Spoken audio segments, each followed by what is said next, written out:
Hello, and welcome to The Dreaming Scientist, a quiet place in deep space with softly spoken science for sleepy minds.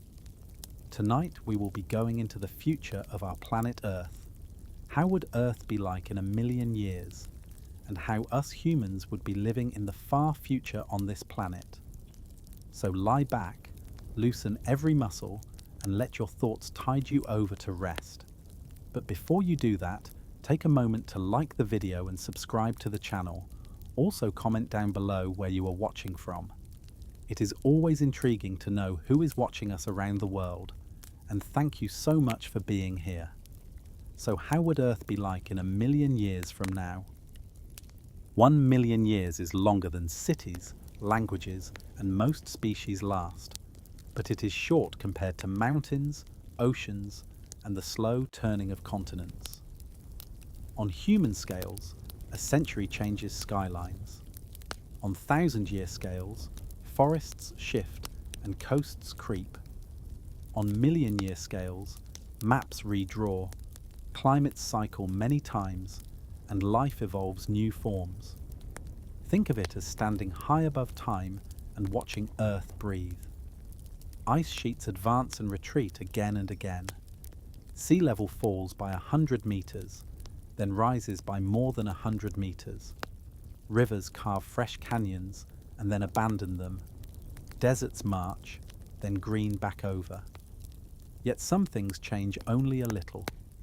Continents move just tens of kilometers in a million years. Fast for rock, slow for our minds. The moon drifts away from Earth by a few centimeters each year. In a million years, it's only about 30 to 40 kilometers farther. A tiny shift on lunar scales, but enough to make eclipses a bit rarer and a shade less perfect. Earth's day lengthens by tens of seconds as tides rub away rotation.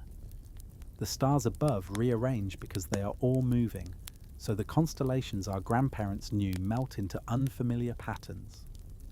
Polaris stops being the North Star, and some other bright point takes the job for a while. Below our feet, the crust keeps its slow dance. Plates carry continents, collide, pull apart, and slide past. The East African rift deepens and may let the sea begin to creep inland. The Red Sea widens. The Atlantic stretches a little more. Australia steps farther into the tropics. In 1 million years, human fingerprints remain but fade in strange ways. Skyscrapers and bridges are gone, steel rusts, concrete cracks, and weather wins. But stone mines, tunnels, quarries, dams, and deep foundations leave scars. A thin techno-fossil layer, fragments of plastics fused with sand, industrial ash, odd isotopes from past reactors and medical tracers, gets pressed into new rock, a line future geologists would recognize the way we recognize a volcanic ash bed. The atmosphere does not hold our breath forever. The extra carbon dioxide we added works on different clocks, some absorbed in decades, some in centuries. A stubborn fraction drawn down only over tens to hundreds of thousands of years by rock weathering and ocean chemistry. That means the climate a million years from now still remembers us. But it also remembers the natural cycles beating on their own drums.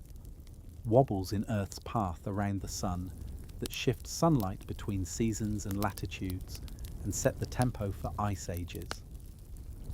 So when we say a million years, picture not an apocalypse or a frozen snapshot, but a long, lawful story. Physics, chemistry, and biology weaving a tapestry that keeps changing and yet stays recognizable as Earth. Blue when seen from far away, brown and green and white when your feet are on it, and always alive with motion. Over a million years, Earth's climate does not march in a straight line, it cycles. 3 slow, predictable changes in Earth's orbit and tilt, often called Milankovitch cycles, shift how sunlight is spread over the planet. The tilt of our axis rocks gently. Our oval path around the sun stretches and shrinks, and our wobble, precession, slowly spins like a top. Together they move heat around enough to start and stop ice ages. In the last few million years, these cycles have steered Earth through repeated swings, long cold periods with continental ice sheets over much of the north, and shorter warm periods like today where ice pulls back to Greenland and Antarctica. In a million years, many such swings play out. Sea level falls by about 100 to 120 meters at the coldest times as water is locked in ice, exposing wide continental shelves and joining islands to mainlands. Then it rises by similar amounts in the warm peaks, flooding low coasts far inland. Our CO2 pulse from industry and land use adds a twist. Some of it is already taken up by oceans and plants. Some is buffered by the deep ocean in centuries. A stubborn slice only fades as rocks weather and rivers carry the products to the sea, a process that takes hundreds of thousands of years. Because of that long tail, the next few ice ages are muted or delayed. The exact timing depends on how high the peak concentration climbed and how long it stayed high, but the simple picture is, the climate we set now echoes through many future winters and summers.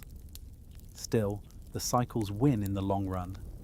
Ice returns, withdraws, returns again.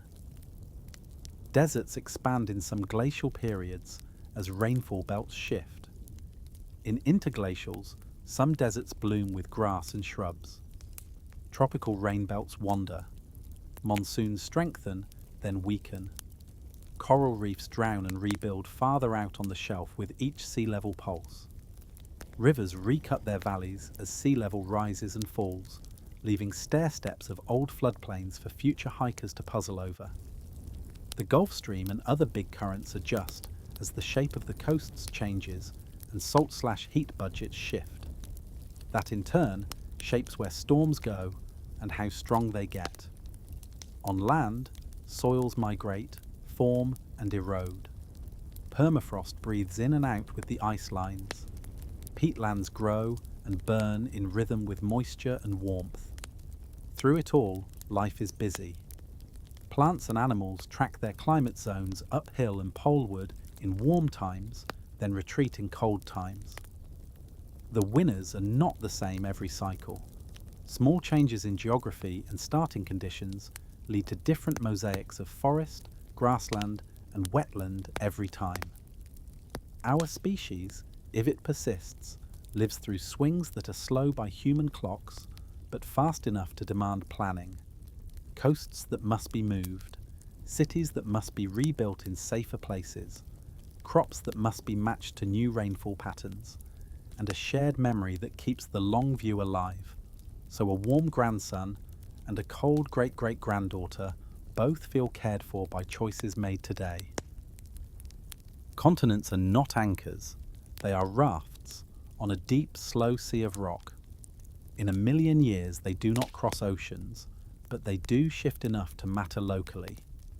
Africa edges farther north, the Mediterranean rim buckles in places. The Alps and Himalaya still rise where plates press together even as rain and ice sand them down. California slides northwest along the San Andreas by tens of kilometers, rearranging bays, headlands, and valleys. Baja California lengthens. The Gulf of California widens. The East African Rift, a long line of stretching crust, deepens and may admit the sea along parts of its length, stitching today's rift lakes into a narrow newborn gulf over geologic hours. The Red Sea and Gulf of Aden continue to open. Arabia inches away from Africa. Australia sails north by dozens of kilometers, knocking on the door of Southeast Asia and bending ocean currents that carry heat and life. Far to the south, Antarctica's ice waxes and wanes with climate, but the bedrock below keeps flexing as ice loads and unloads, isostasy, raising some coasts and dropping others. Along many shores, sea level writes and rewrites the map. Where the coast is low and sandy, barrier islands break, heal, and migrate. Where the coast is rocky, waves chew new cliffs, while old ones sleep inland as green hills with marine fossils in their guts. Big rivers obey base level, sea level, like soldiers obey a drum. When seas fall, rivers insize and cut canyons. When seas rise, they drown their mouths into estuaries and push sediment landward, building new marshes and bays. The Amazon flips its sandbars. The Mississippi abandons one delta lobe and builds another. The Nile steps its canyon down the shelf, then buries it again in mud when water returns. The Great Lakes region, still rebounding from the last ice age today, keeps creeping upward. Drainage lines shift. Some lakes find new outlets. Volcanoes draw lines you can't see on today's road maps. Island arcs bend. Hotspot chains lengthen and fresh cones rise, while old ones lie low and erode into ragged green teeth. A few places see catastrophe on local scales when a flank collapses or a caldera blows, but most change is steady. Centimetre by centimetre, a cliff moves, a ridge lifts, a lagoon silts in. This slow physical motion sets the stage for everything else: climate, ecosystems, and people, because it controls where coastlines sit, how mountain shadows steer rain, which straits let currents breathe, and where soils build deeper or wash away. 1 million years from now, an atlas would feel eerily familiar and strangely wrong.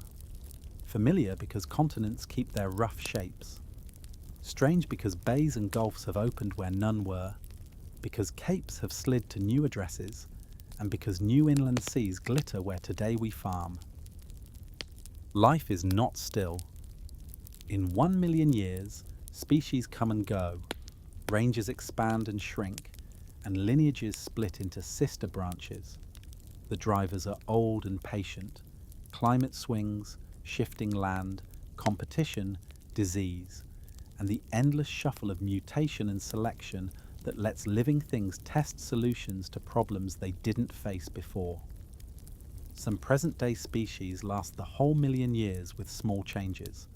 Others vanish and leave close cousins behind that fill similar roles. Forests move, then hold. Grasslands wash over continents in cool, dry times. Wetlands quilt coasts during high seas. Coral reefs die back in hot, acidic decades and return in kinder centuries farther out on the shelf. The fish and invertebrates they host cycle with them. Pollinators and flowers keep their delicate bargains even as partners change names. On land, large animals are sensitive because they need space and time. Some lines fade, others re-enter as climates and habitats open doors again. Humans, if we are still here, are a special case because culture moves faster than genes. We may be one species or many, depending on how we mix or separate. We may wear bodies shaped by choices: food, medicine, perhaps gentle genetic steering, more than by wild selection. Our companions evolve with us: dogs, crops and pests, the microbiomes in our guts, the trees we favour in reforestation, the fish we farm or spare. All this human-linked evolution leaves a fingerprint in the genomes of future life. But Earth also has its own say. Islands arise and make new laboratories perkin for evolution. Rivers connect and isolate populations.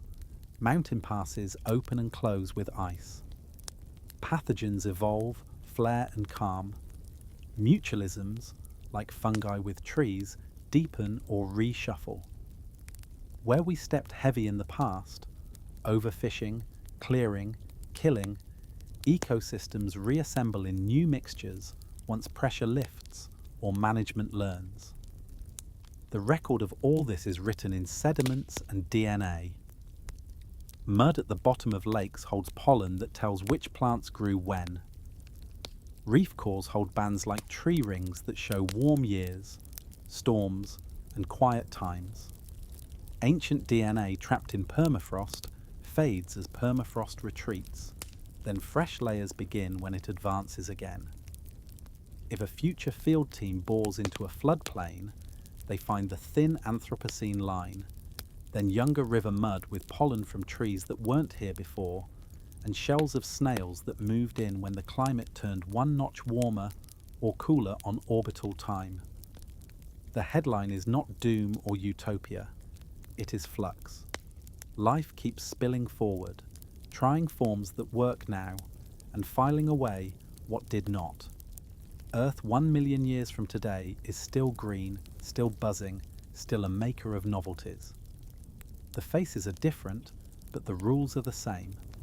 Where there is energy, water, and time, life fills the space with something that eats, breathes, grows, and leaves descendants. Stand outside on that far future night and look up. The sky is the same and not the same. The moon still climbs and sets, but it is a little smaller in apparent size and a little more distant, dozens of kilometers farther than now, because tides have been pushing it away. Some total solar eclipses still happen, but fewer, and the geometry is fussier. The moon's shrunken disk fails to cover the sun a bit more often, giving more annular ring eclipses.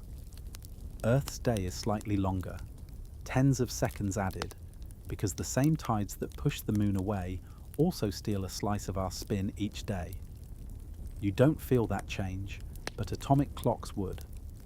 The pole star is not Polaris. Earth's axis precesses like a top, taking approximately 26,000 years for a full circle, so in 1 million years many stars take turns near north. The constellations are scrambled because stars have their own motions. The Big Dipper might be unrecognizable. Orion's belt spread wide, bright stars reassigned to new neighbors. The Milky Way band still arches, but its dark dust lanes have slid.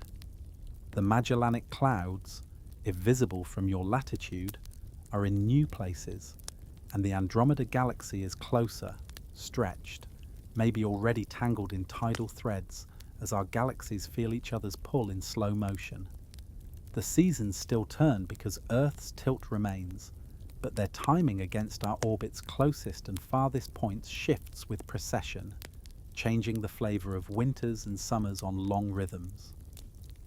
Auroras sometimes glow in unexpected places during quiet spells when Earth's magnetic field wanders or reverses, events that happen on average every few 100,000 years. A reversal does not flip the planet upside down. It's a slow weakening and repatterning of the field over thousands of years, messy but survivable, and then the field grows strong again with poles swapped. The meteor showers are familiar but shifted. Parent comets have broken into new streams. Some showers fade, new ones arise. Satellites from our era are long gone, dragged down or dusted away, but future skies may carry their own rings of machines, carefully managed to keep the night dark enough for stars. And the sun?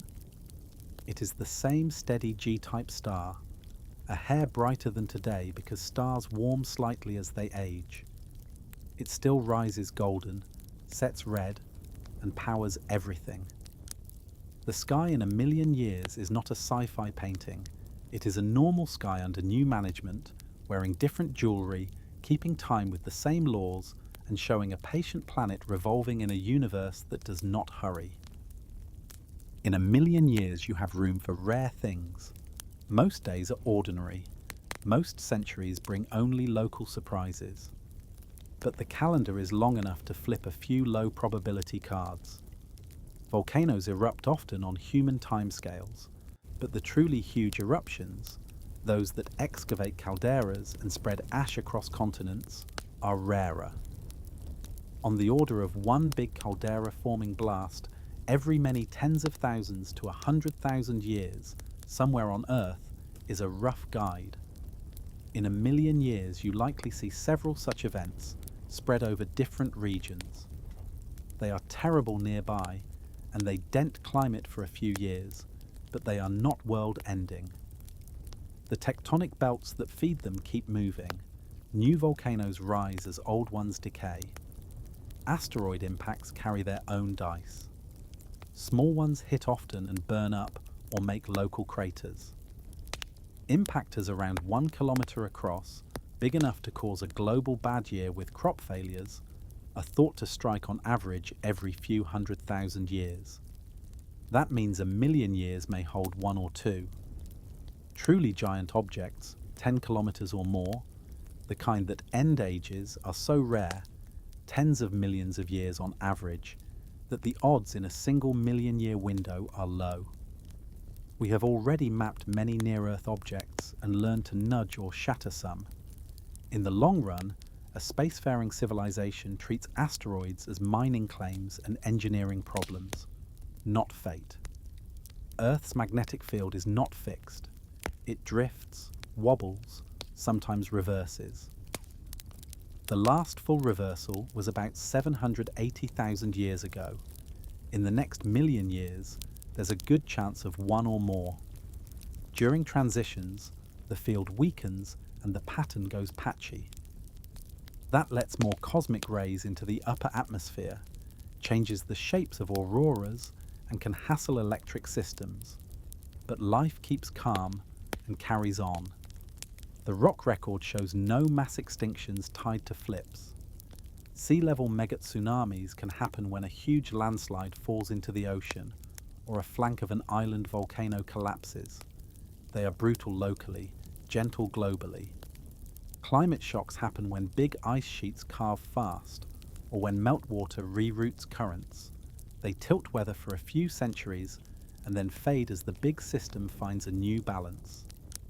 The key point is not to fear the rare, it is to plan for it. Over a million years, any intelligent species that wants to last learns to build away from the most fragile coasts, to map and watch the sky, to keep food and water buffers, to design power grids that ride out geomagnetic storms, and to practice memory, so that each generation knows what the long calendar contains. Earth is not fragile glass. It is tough, flexible, and forgiving. But it rewards attention. The future belongs, as always, to the beings that pay attention together. Across a million years, the edges of continents do not sit still. They walk. When ice sheets grow, they swallow ocean water and sea level falls, 100 meters or more at the coldest times, exposing broad continental shelves and turning today's shallow seas into grassy plains crossed by new rivers. When ice retreats, that stored water returns and sea level rises back across those plains, filling old valleys and drawing new bays and sounds that the next mapmaker must name. Barrier islands respond like creatures. They migrate landward during rising seas, rolling over on themselves as storms throw sand from the beach face into the back barrier marsh. If the supply of sand keeps coming, those islands survive for many cycles. If rivers are dammed or sediment is trapped, they thin, break, and are replaced by open water and shoals. Deltas, the great fans at river mouths, also breathe. When sea level is low, rivers cut deep canyons across the shelf and dump their load at the shelf edge. When seas return, those canyons drown into estuaries and rivers spread new lobes of mud and sand, switching courses as each lobe grows too long and sags. The Mississippi, Nile, Ganges, Brahmaputra, Yangtze, Amazon. Each draws lacework patterns of abandoned channels that future travellers will read like the growth rings of a tree. Mangroves and salt marshes are natural engineers in this dance. Where space is left for them to migrate inland, they trap silt, build peat, and keep their heads above water. Where hard walls pin them, they drown and vanish until the next low sea rebuilds the platform. Coral reefs do their own version of pursuit. If water rises slowly enough, and the water stays clear and warm, reefs grow upward, becoming barrier crowns over former coastlines. If rise outruns growth, Reefs drown and persist as fossil reef terraces that later hikers will stand on, surprised to find seashells hundreds of meters above the then current tide mark. People, if present, adapt by learning the rhythm. Villages built on stilts or mounds shift upslope in warm peaks and walk back downslope in cold lows. Ports translate inland to new inland seas that appear in rift valleys. Canals connect drowned valleys into sheltered sea lanes. Law keeps pace when it is wise, rolling easements and setback lines that pre-authorize the next coastline rather than pretending the present one is forever. Living shorelines that blend reefs, marsh, and gentle armouring so storms lose teeth before they reach towns. Navigation changes too. When seas are low, new land bridges appear. When seas are high, new straits open. Ocean currents adjust to the new gate positions, which in turn bend storm tracks and the migration routes of fish. Coasts teach patience. The safe place for a house or a shrine is not a coordinate, but a process. Room for water to spread, space for sand to move, corridors for wetlands to climb, and a community memory that passes down the stories of where the tide once stood and where it is going next. A million years does not leave any one shoreline in place, but it does leave a tested rule. If you work with the walking edge, feeding it sediment, planting it with roots, stepping back when it asks, you can live beside it for as long as the sea remembers your name. If you could fly over the continents a million years from now with a gentle archaeologist's eye, you would see that most of what we call civilization today has blended back into soil and sand. Steel rusts, concrete fractures, asphalt peels, glass returns to grit, wood returns to humus. What lasts are the stubborn and the buried, quarry scars cut into mountains, subway tubes and deep tunnels lined with rock, landfills turned into odd hills with chemical fingerprints, earthen dams where rivers were tamed, canals that redirected valleys, mine tailings spread as pale fans, and a thin global layer in sediments marked by synthetic molecules, industrial ash, and unusual ratios of carbon and nitrogen. Future field geologists will name this slice the technofossil line and track it around the world as we track iridium in the clay that marks the dinosaur-ending impact. But around that line, you will also see new cities that have learned to move. In warm, high-sea centuries, coastal megacities translate upslope onto terraces cut into bedrock, their waterfronts rebuilt as archipelago districts of artificial islands ringed with reefs and parks that accept flooding without breaking. In cold, low-sea centuries, ports extend back out across wide shelves, following the tide to newly exposed harbours. Materials change with the lesson. Buildings framed in massed timber and composites that are easy to reuse, skinned with panels that can be unbolted and moved. Utilities lifted into service spines that stay dry. Ground floors designed to be sacrificial storage and markets, not living rooms. The informal city, self-built neighbourhoods, becomes a partner rather than an afterthought, using modular pieces and shared rules so that blocks can rise, shift, and reseed when the water asks.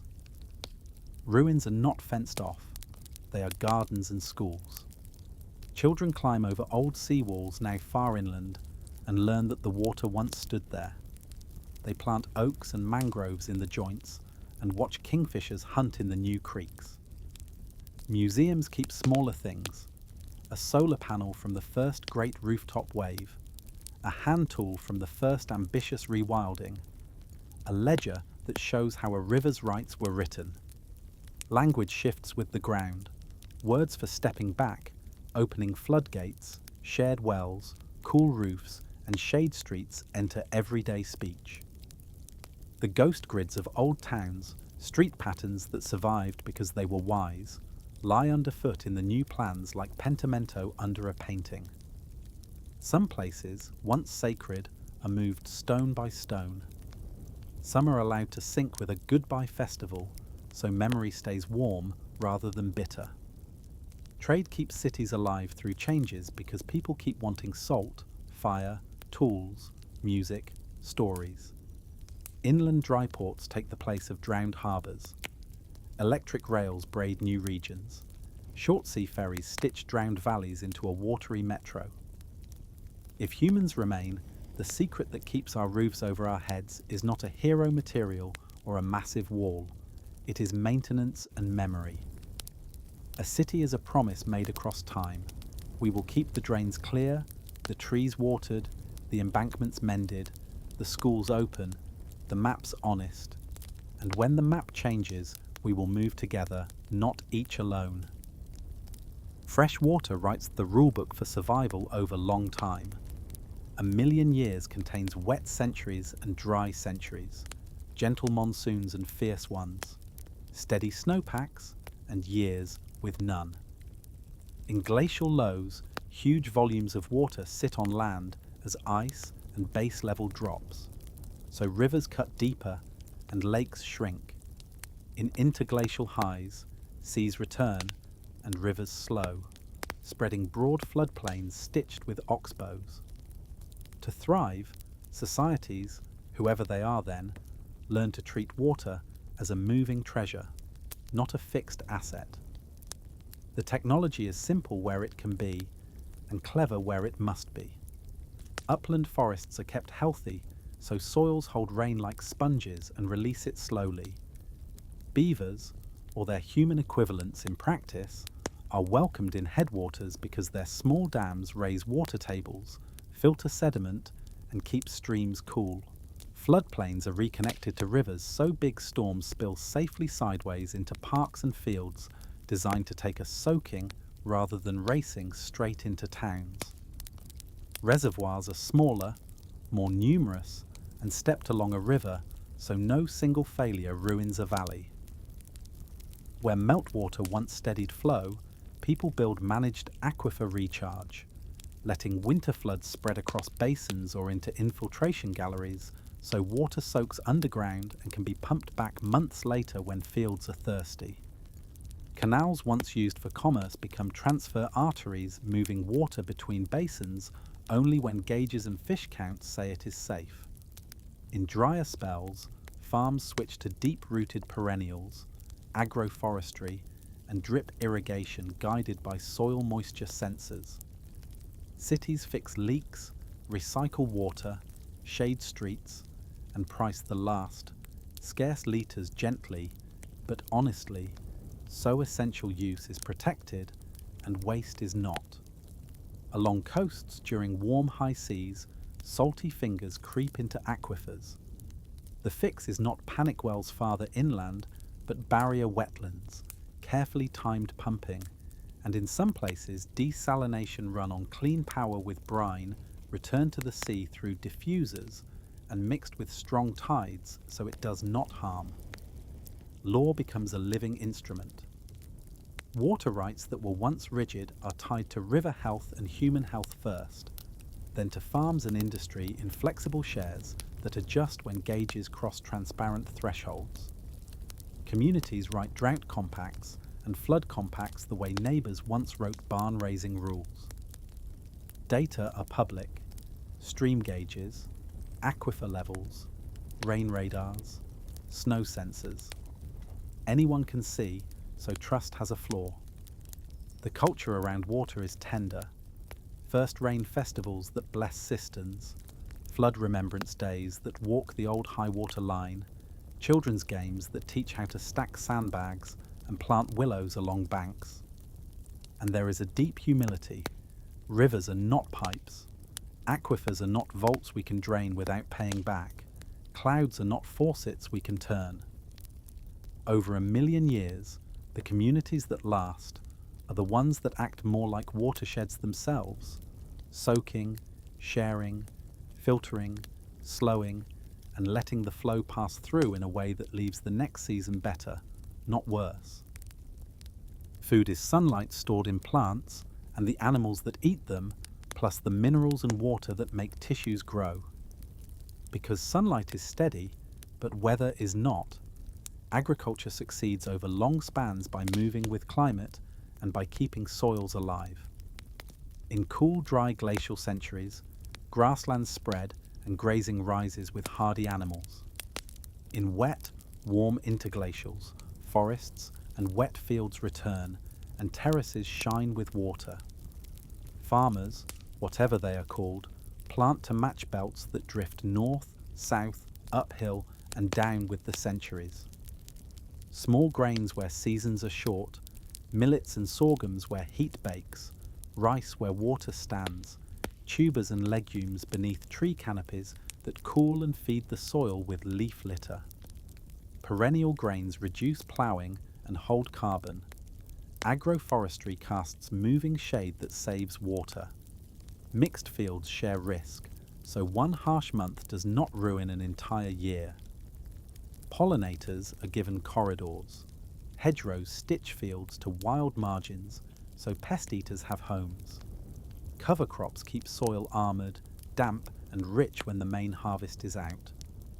On coasts during high seas, mariculture thrives where it is gentle. Oyster and mussel farms that clean water and feed people. Seaweed forests that both harvest carbon and feed livestock or humans. Salt-tolerant crops where river mouths are brackish. Inland during low seas, broad shelves turn to prairies and savannas, and then to farms for a time. When seas return, those fields accept their new role as estuaries without lawsuits against the tide. Fisheries migrate as waters warm or cool. Governance that lasts learns to follow the fish and to set limits that move with biomass, with indigenous knowledge and science in the same room. Storage outruns weather. Cool root cellars, ceramic granaries, dried fish and kelp, cold chains powered by sun and wind. A bad harvest in one valley is balanced by a good one across the rail lines. Diets shift with belts and with wisdom. More beans, grains, and greens when water is scarce. More bivalves and seaweeds where coasts are generous. Less reliance on animals that drink and trample too much in the wrong season. More love for hardy breeds where they fit. Seed banks and living community seed libraries keep genetic options ready. When a pest learns a crop, farmers answer with diversity, not a single silver bullet.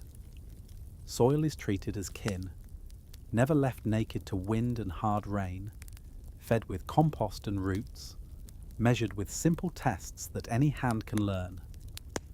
The culture around food remembers seasons as music, not as a rigid score. A winter stew of grains, pulses, and dried greens in cold centuries. A summer bowl of river fish, rice, and herbs in warm ones. Over 1,000,000 years, the stable cuisine is not a single dish, but a habit. Grow where the map says grow, rest where the land asks to rest. Fish the waters that are full, and leave the ones that are thin, and keep enough aside that the hungry weeks between rains are a lesson, not an ending. Energy is the quiet engine behind shelter, water, food, and time to learn. 1,000,000 years is too long to draw blueprints, but physics gives us anchors. The sun keeps shining, the wind keeps blowing, rivers keep falling, heat seeps from Earth's crust, and tides keep tugging the seas. Societies that last knit these flows into grids that are hard to break and easy to mend. Rooftops and fields turn light into power by whatever devices are then affordable and repairable. Wind rides ridges and open seas on towers that can be climbed and fixed with tools, not only with factories. Water stores energy in pumped basins and canals, lifting when there is extra and dropping when the cook fire needs the spark. Batteries of many kinds, from simple saltwater cells to clever chemistries, bridge night and storm, geothermal taps, steady heat where hot rocks sit near, tidal pools and inlets sing back and forth with the moon where coasts make the shape. Where dense power is needed, careful, boring reactors, designed to fail safe and sip fuel, fill gaps, under rules that value transparency, waste custody, and maintenance over pride. The grid itself is not a brittle web, but a mesh.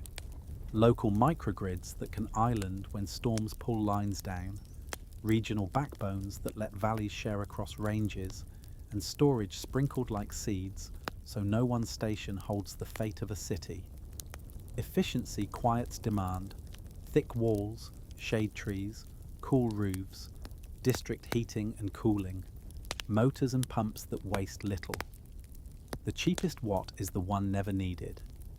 Energy systems remember weather. In warm high sea centuries, offshore arrays step outward and ride deeper swells. In cold low sea centuries, wind crosses new plains and hydro climbs new canyons. Fuel in the old sense, digging ancient carbon, fades into history. The carbon book is kept close to balanced by design because the climate's long memory punishes sloppy arithmetic. The culture around power grows ordinary. Outages are rare and short because lines are buried where storms bite, raised where floods rule, and looped so a single break is a shrug, not a crisis. Apprentices learn to splice, climb, weld, clean blades, wash panels, tune turbines, track faults by ear and instrument. The grid is a workplace, not a mystery. And fairness is wired in. The far side of town gets the same reliability as the pretty side. Bills are scaled so nobody freezes or swelters. The people who host wind and lines and reservoirs are paid and heard.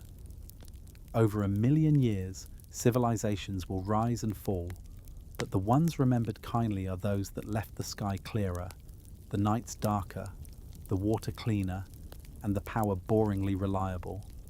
A background hum that lets art, study, games, gardens, and sleep fill the foreground.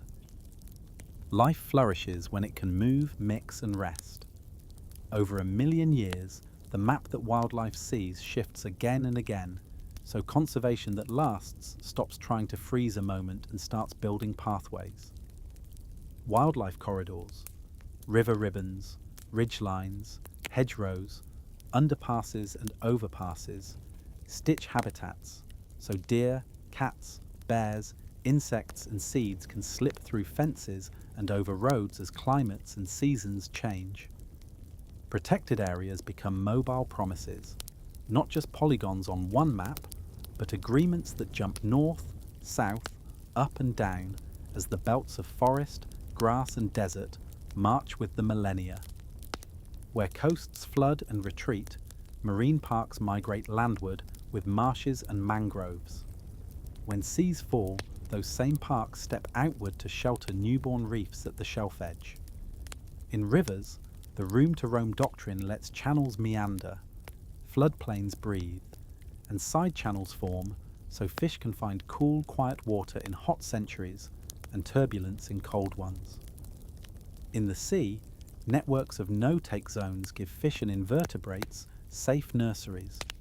Outside them, community fisheries harvest lightly with gear that spares juveniles and seafloor. People help species move when needed. Assisted migration for trees boxed in by farms and peaks, for butterflies whose host plants leap ahead, for shellfish whose larvae cannot swim past new warm tongues of water, always with the caution that help should not become harm.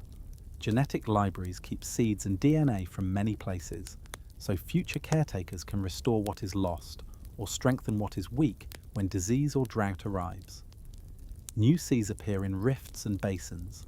Along their young shores, pioneers arrive, halophyte grasses, shorebirds, fish from connected rivers, and caretakers set aside space early so the first fishing boats and the first nesting colonies can share a future. Cities are not excluded from wildness. Greenway webs inside towns, creeks daylighted from pipes, linear parks under power lines, roofs that bloom, schoolyards with native shrubs, become stepping stones across urban heat. The law learns to speak for process and place. Water gets rights to flow, rivers to touch their banks. species to cross their old limits when the climate asks. Measurement keeps everyone honest. Camera traps, acoustic sensors, DNA in creeks, and satellite eyes tell whether populations are climbing or falling. When they fall, rules tighten. When they climb, rules relax. And culture roots deep. Children who plant a riparian tree in a hot year bring their children to sit in its shade in a cool year. Songs and stories tie animals to seasons, so memory is not only in folders, but in hearts. Over 1 million years, the living world will not keep a single cast of characters, but it can keep drama, colour, and chorus if we keep trails open and let rivers and coasts write their scripts with ink made of mud, light, and time. And if we accept our role not as owners, but as careful stagehands who set the scene and then step back so life can take it from there. Beneath the bright skin where waves and storms live, the ocean holds a second world that moves on much slower clocks, and over 1 million years that slow world writes many chapters. The sea's great engine is made of temperature and salt. Cold, salty water sinks, and warmer, fresher water rises or spreads, creating a slow conveyor that carries heat, gases, and nutrients around the globe. In some eras, the Atlantic overturning, the system that today helps keep Northern Europe mild, runs strong. In others, it slows or reroutes as ice sheets grow and melt, as rivers add fresh water, and as winds shift storm tracks.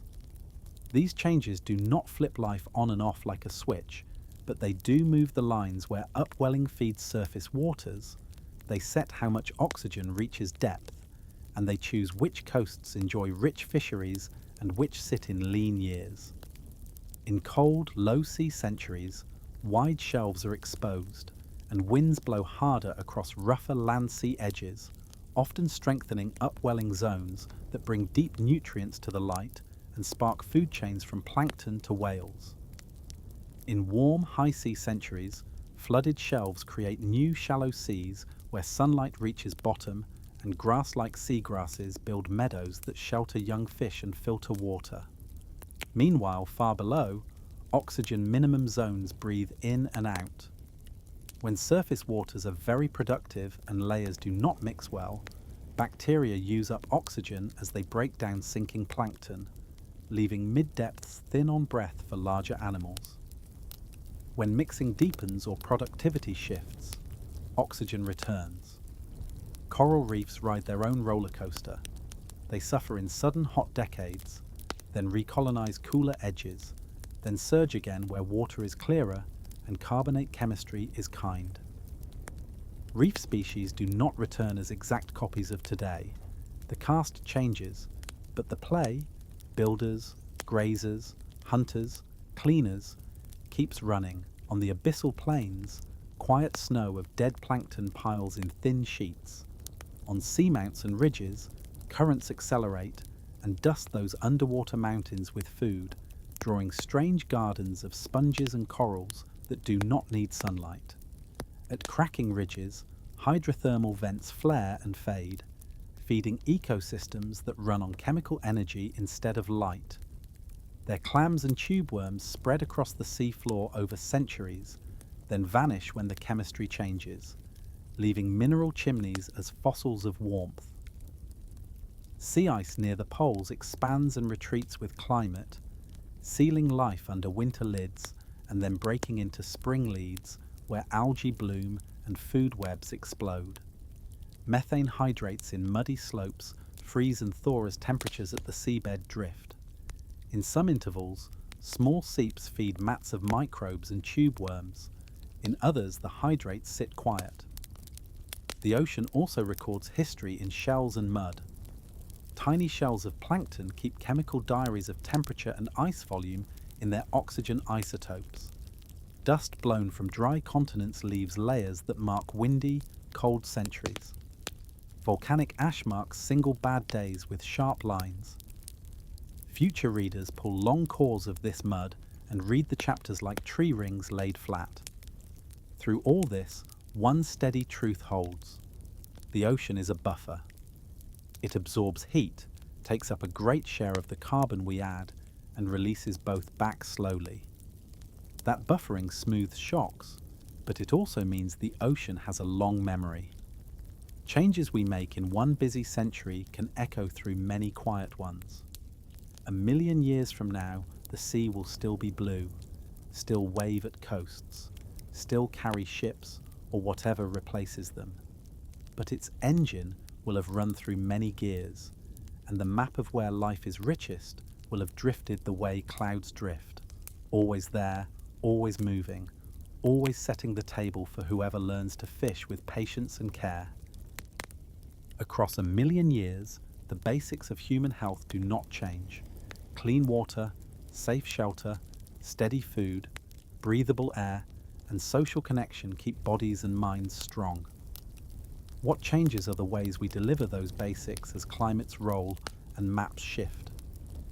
In warm peaks, the heat most people feel is not only the air temperature, but the wet bulb mix of heat and humidity.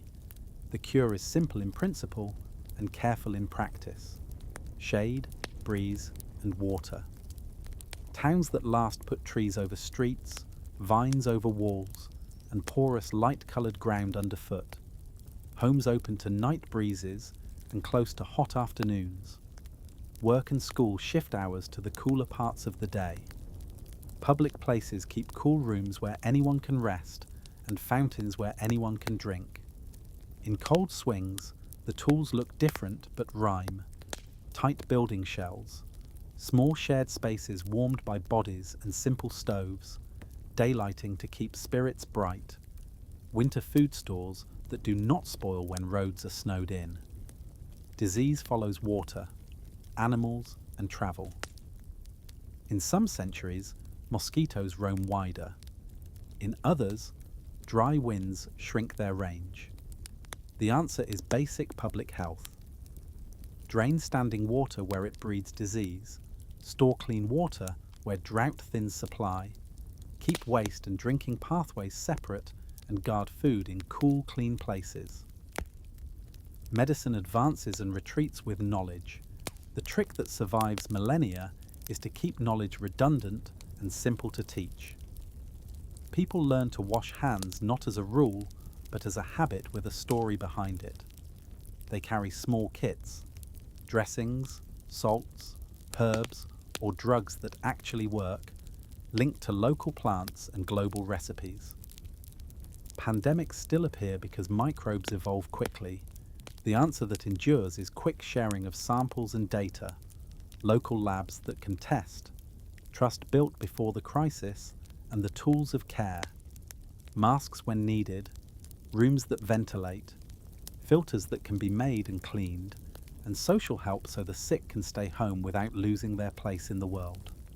Mental health matters across long time as much as broken bones. People who live through moving coasts and shifting weather carry memory weight. Communities that last build rituals of grief and gratitude.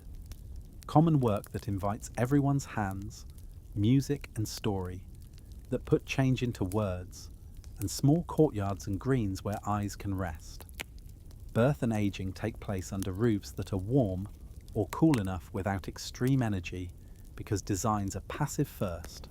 Cross-ventilation, thick insulation, night flush, earth contact spaces that smooth temperature swings. Mobility focuses on feet, bikes, and electric transit under shade, because bodies that move stay healthy, and neighborhoods that breathe stay kind. Fairness is a medicine too. When water, shade, clinics, schools, and safe streets reach every block, illness shrinks, and fear does not grow. Over 1 million years, cities and villages appear and go quiet. Languages rise and blend. Tools change names and shapes. What lasts is the pattern. Take care of the first 5. Water, shelter, food, air, connection.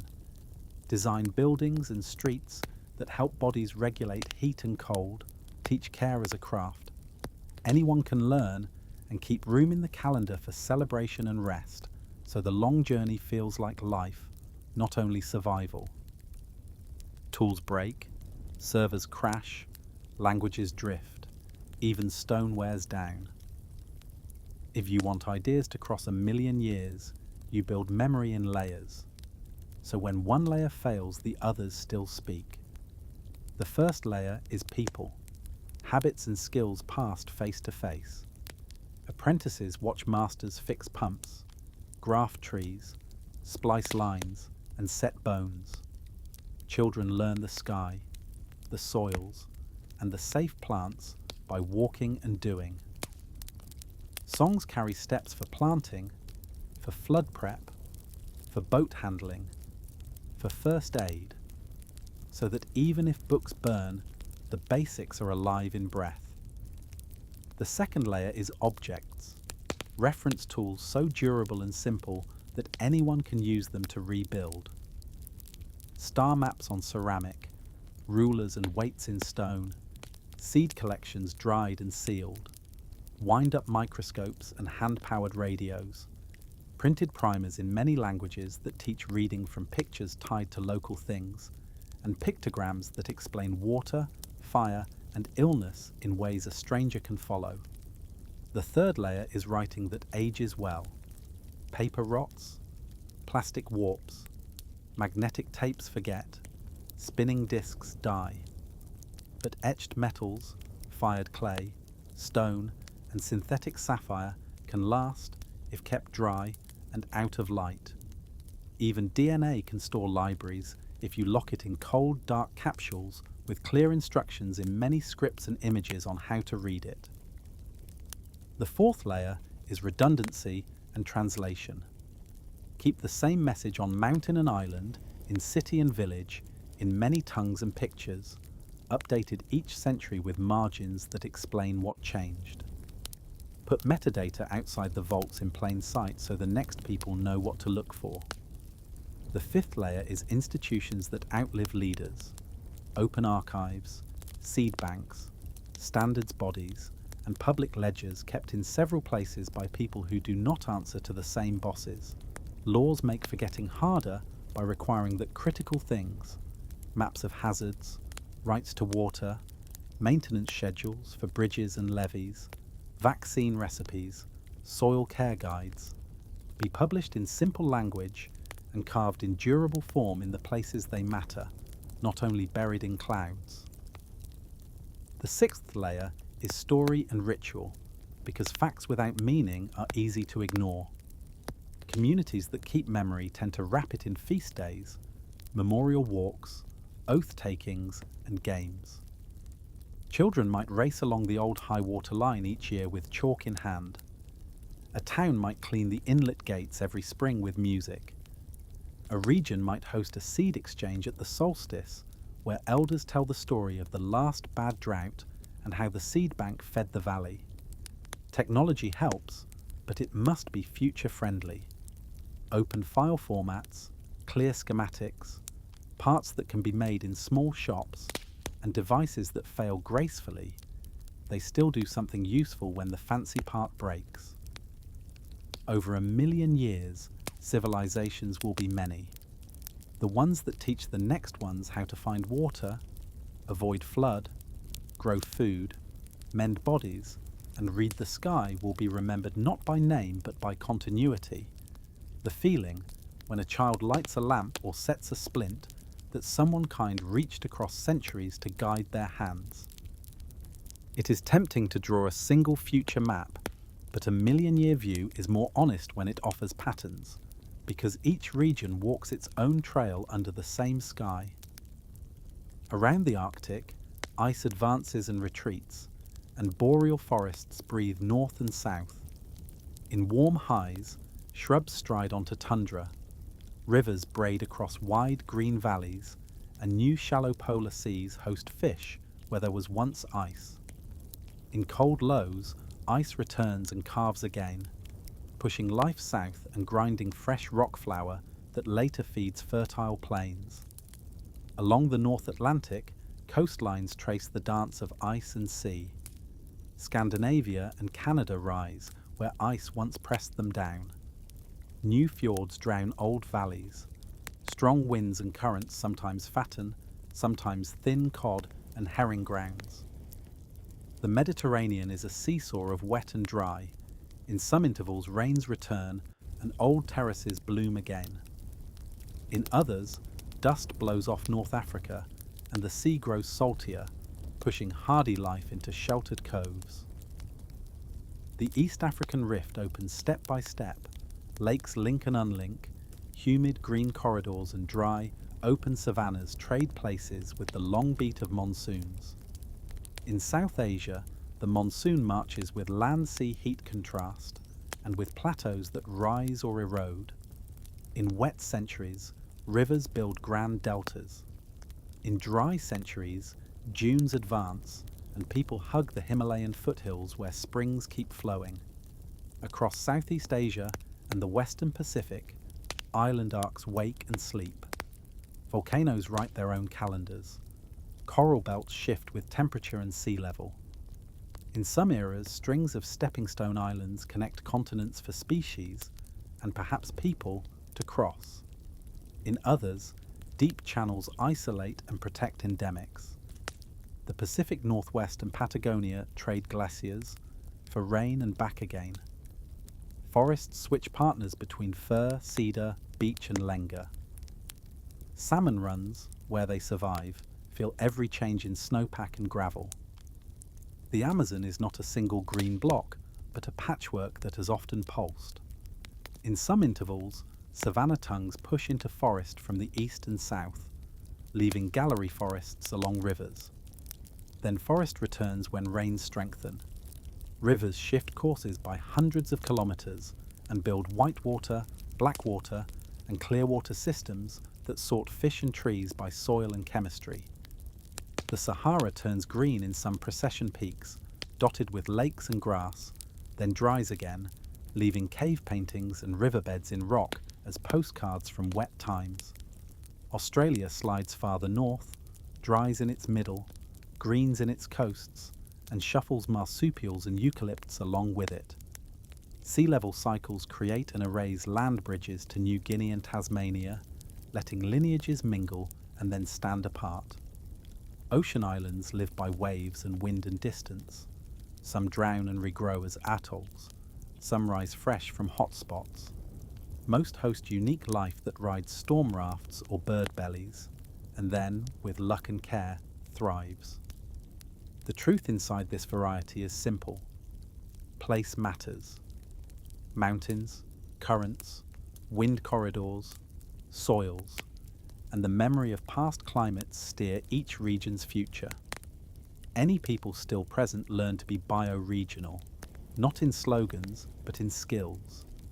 They know the rivers by name, the winds by month, the soils by feel, the fish by season, and they plan for the local swing, not for an imaginary average planet that lives only in a spreadsheet. The machines that carry you safely across centuries are not always the flashiest. They are the ones that fail gently, are easy to understand, and can be repaired with common skills. Over 1 million years, design fashions come and go, but the winners look strangely familiar. Wheels on rails remain efficient for moving people and heavy goods. The tracks shift with coasts and climbs, but steel on steel, or whatever better, alloy comes along, keeps rolling with little energy. Sails never die. They change cloth and mast, gain wing-like foils and smart controls, and share seas with electric hulls charged by sun and wind. When storms cut power, sail still works. Pumps and pipes stay simple. Gravity where possible. Low head lifts where needed, with valves sized so a child can open them and filters that can be rinsed by hand. Motors and generators are built like bicycles and sewing machines once were, with bearings you can reach, brushes you can swap, housings you can open, and parts you can print, cast, or machine locally. Buildings are kits of parts, beams, panels, fasteners, that stack and unstack, so a wall broken by a tree is a weekend's work, not a demolition. Materials lean toward the honest. Wood grown well and treated lightly, stone set to shed water, metals used where they shine and recovered when the first life is over, ceramics where heat or chemicals demand it. Electronics exist and help, but they are wrapped in graceful degradation. If the smart layer dies, the dumb layer still works. Windows still open, doors still latch, pumps still pump, stoves still burn cleanly, lights still light with a simple switch. Standards matter more than brands. Fasteners, voltages, pipe diameters, rail gauges, file formats. When standards endure, a lost factory is an inconvenience, not a crisis. Parts can come from many hands. Diagnostics are built in. Color strips that change when water is dirty, meters with needles you can read without power, test points on circuits, pressure bells that ring when a line is clogged. Waste is a design input, not an afterthought. Devices come apart without violence. Valuable pieces pop out. Nasty pieces are few and have clear labels and custody plans. Education matches the tech. Every neighborhood has people who can mend shoes, sharpen blades, weld, splice rope, patch holes, tune motors, clean panels, grow fungi for protein, fix a cracked pipe, and keep a clinic running. Every region has shops that can cast and mill. Every larger city has labs that can test water, culture vaccines, and calibrate sensors. Computers and AIs, if present, are treated like tools, not oracles. Their outputs are checked by humans. Their training data are audited. Their designs are open enough that a new generation can rebuild them rather than worship a sealed box whose makers are dust. Security favors resilience over secrecy. Systems assume components will fail or be fooled and still deliver safe defaults. Over 1 million years, the technologies that survive do so because they respect physics, low losses, ecology, no poison trails, and human hands. Repair is welcome, not punished. They make life easier without making people helpless. They give time back for art, study, and sleep. And when they do break, they do it with a soft landing rather than a hard stop. We are halfway through a long walk, so let's gather the threads in one place. Over 1 million years, Earth is not a stage set. It is a moving organism of rock, water, air, and life. Ice advances and retreats, pulling sea level down and pushing it up by 100 meters and more. Coastlines walk, barrier islands roll, deltas build, sag and leap. Reefs grow and drown and grow again. Rivers cut when seas fall and drown their mouths when seas rise, drawing stairs in their valleys that future walkers will climb without knowing they are on old riverbeds. Continents drift by a few dozen kilometers, enough to open rifts, widen gulfs, and slide coasts past one another. Mountains rise where plates crush and sag, where ice once weighed heavy. The ocean runs a slow engine of temperature and salt that carries heat and food around the world and stores the memory of our choices for a very long time. Life keeps inventing, filling empty rooms with new forms, coupling with partners in mutual aid, moving with climate belts uphill and poleward, then back again. Some species last the whole 1,000,000 years, many do not, and that turnover is not failure. It is the way a living planet refreshes itself. Through all of it, there are two steady stories: physics and care. Physics sets the frame. Gravity never sleeps. Water flows downhill. Warm air holds more moisture than cold. Pressure and temperature steer winds. Materials behave by their natures. Energy is conserved. Waste goes somewhere. Care is what living things and especially people bring. The habit of maintenance, the choice to share water fairly, the practice of memory, so each generation knows the long calendar, the craft of making tools that fail softly, the humility to let rivers touch their banks and marshes climb, the sense to move houses back when maps say the tide is coming, the kindness to design cities so shade and clinics and schools do not depend on wealth. We talked about health made by shade, breeze, clean water and connection. Food that follows climate with deep roots and living soils. Energy from sun, wind, water, heat and tidy reactors in a grid that is boringly reliable. Biodiversity that stays bright because paths stay open. Knowledge that crosses ages because it is stored in people, objects, writing, redundancy, and ritual. Technology that lasts because it is honest, repairable, and standard. We looked at regions and saw that pattern beats prediction. The Arctic breathes. Monsoons march. Deserts bloom and fade. Rifts open and invite seas. Islands rise and fall.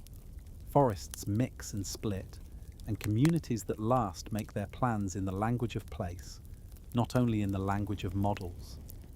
If there is a single sentence worth carving into a wall for someone far ahead of us to read, it might be this.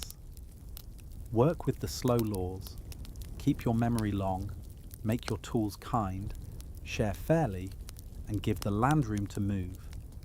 Then 1,000,000 years is not an enemy, it is a home you can keep passing forward. The laws that last are not stone tablets, they are living agreements that breathe with rivers, tides, and people. Over 1,000,000 years, the systems that keep order are the ones that expect change and write it down plainly. A good water law, for example, does not give a fixed volume to a user forever.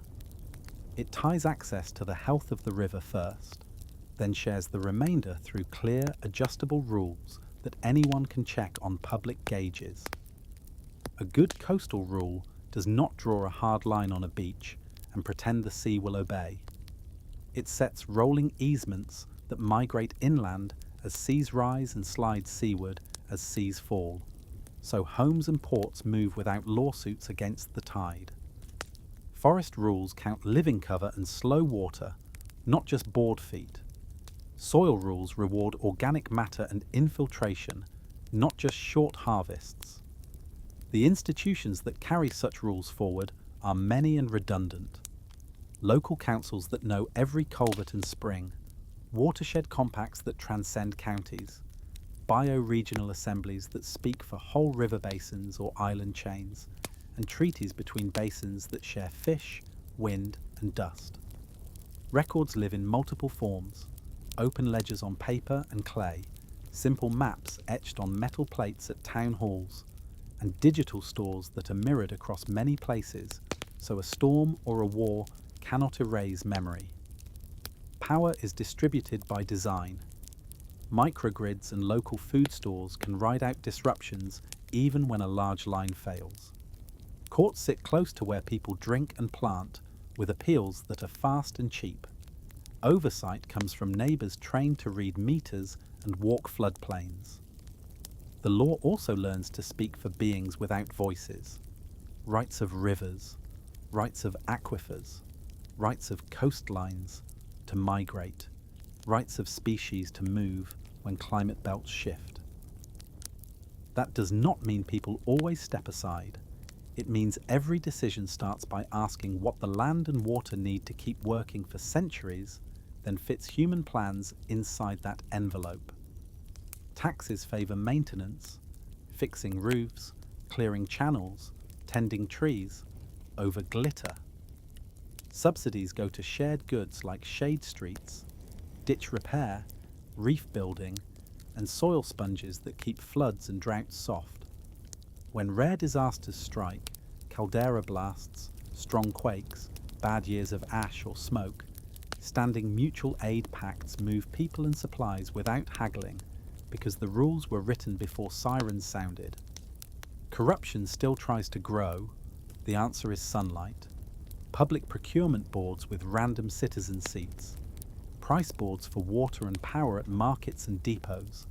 Straightforward budgets on walls in market squares.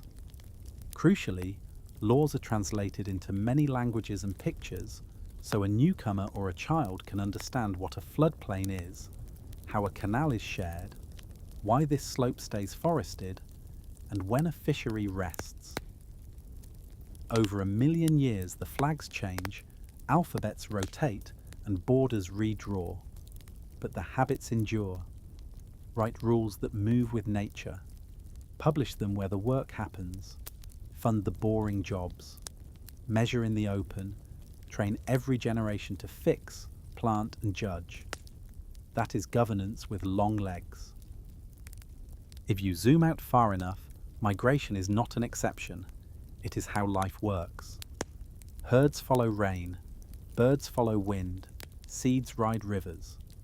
People too have always moved when water shifted, when a coast walked inland, when a valley froze, when a plain greened. Over 1 million years, the cultures that stay whole treat movement like a season, not a scandal. They keep paths open, ridge trails, desert wells, winter roads, ferry lines that stitch islands and deltas. They keep guest rights alive. A basin with surplus grain hosts neighbours from a basin in drought under clear, time-bound compacts that everyone can see. Towns hold hospitality registries, beds, kitchens, warehouses, clinics, kept fresh like fire extinguishers, checked each year, used in quiet times for festivals so they do not decay. Identity stays rich even when addresses change because it is tied to crafts and care more than to fences. The rice terrace builders are still themselves when they terrace new hills. The boat makers are still themselves on a new shore. The weavers carry patterns across latitudes. Border rules get simpler, not harder, during slow shifts. People who move under climate compacts carry a small set of rights with them.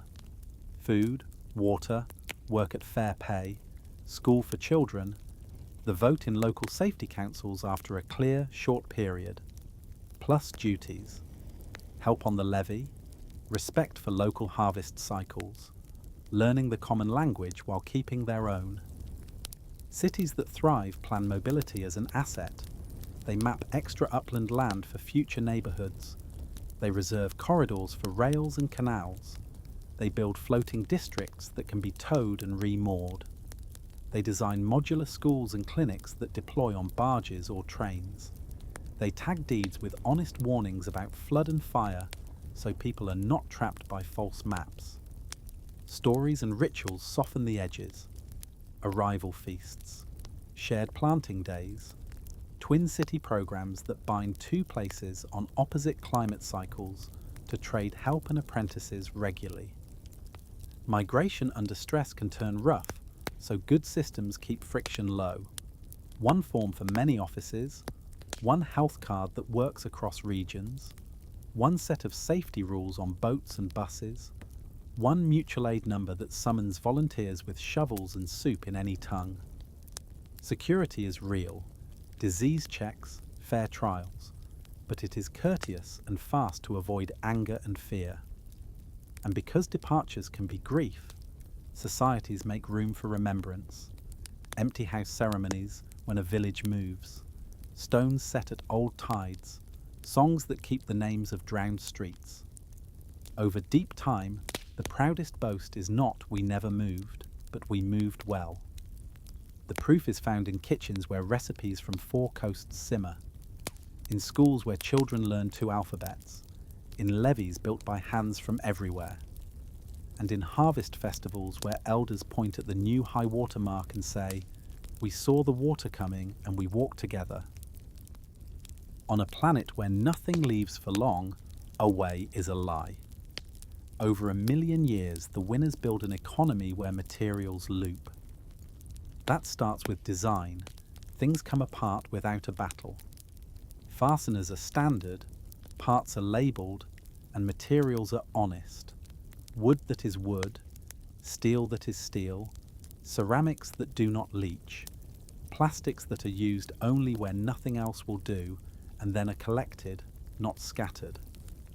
Packaging is thick where reuse makes sense, crates, bottles, bins, and thin where composting is better.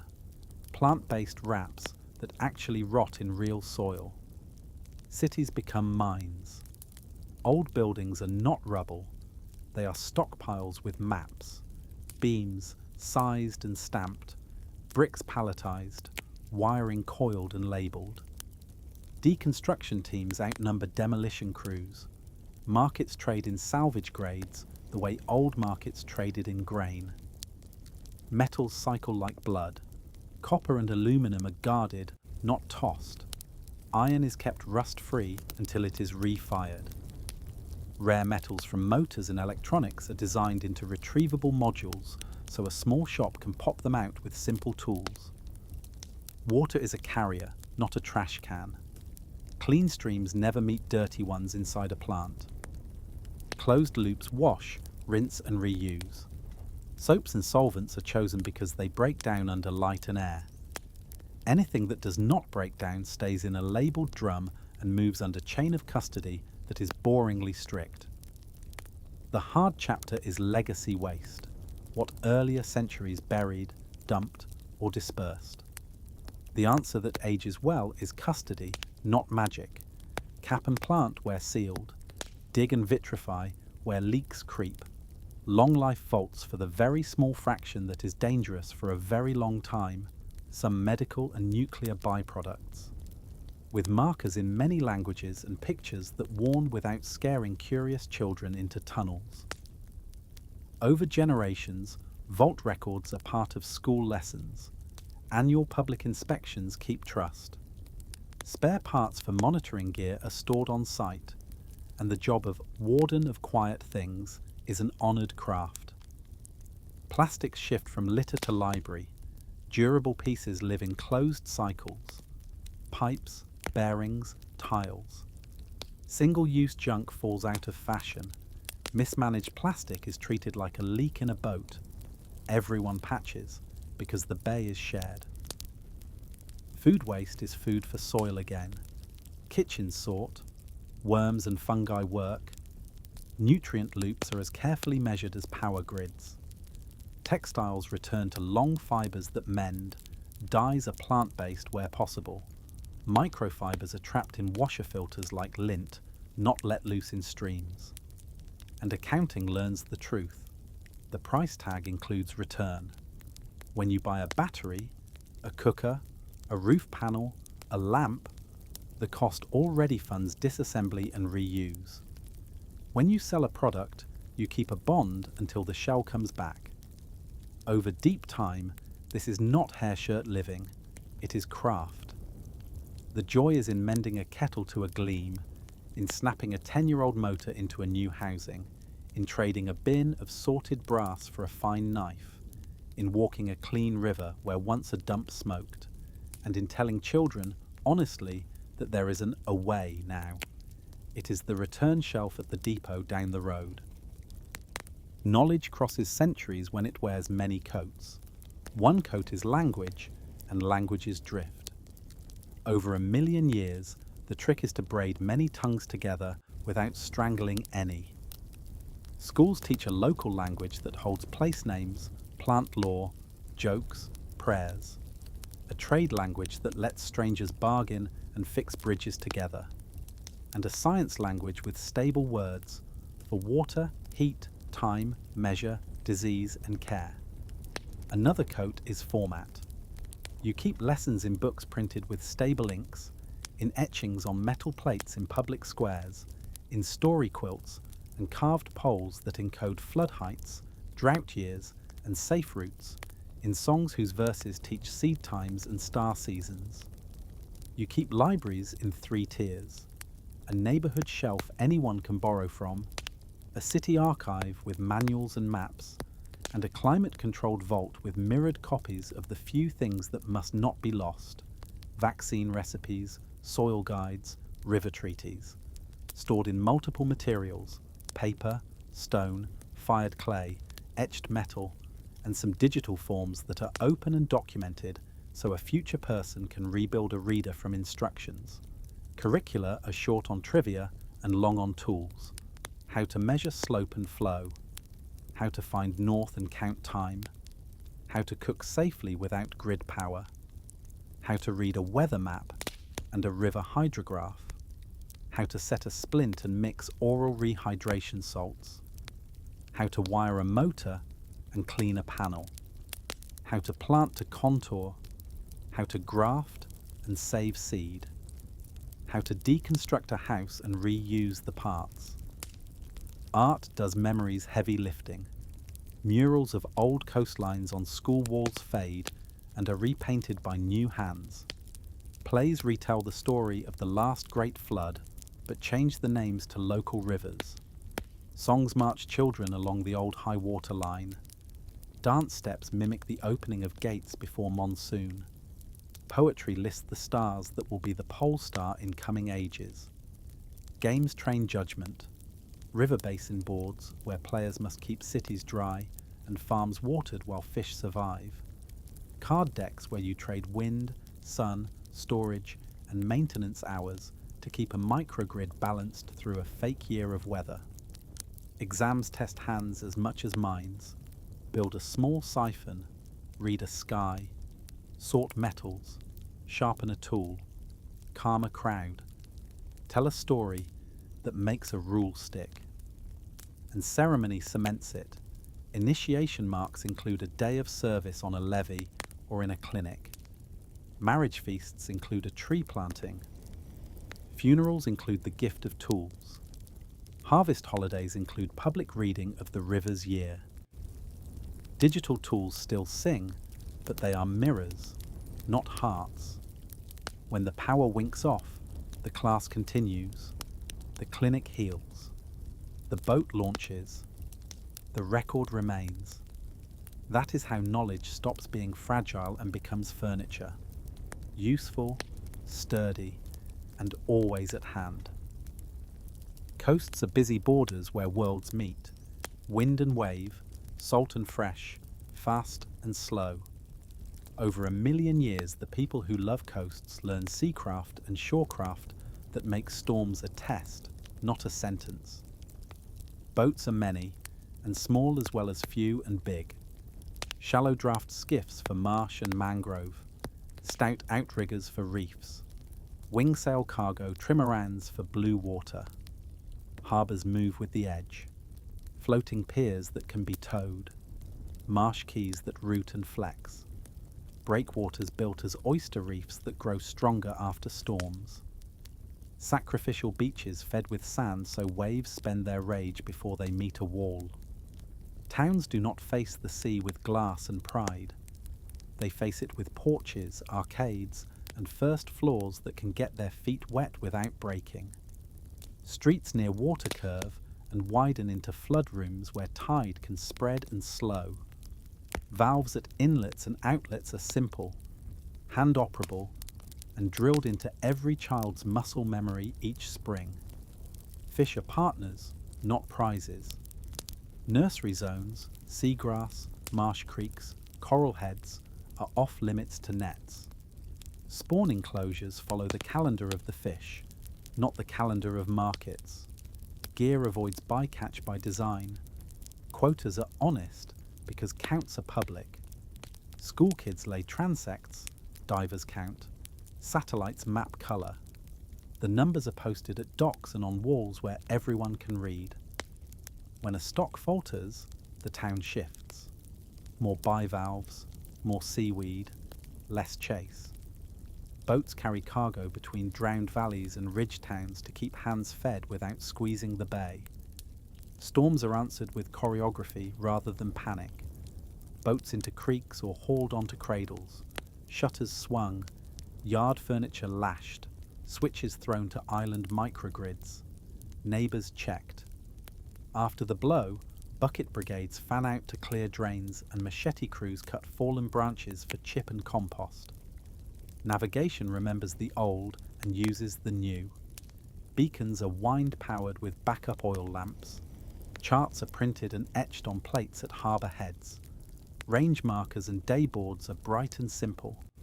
GPS helps, but pilotage, reading water by colour and chop, by birds and foam, remains an honoured craft.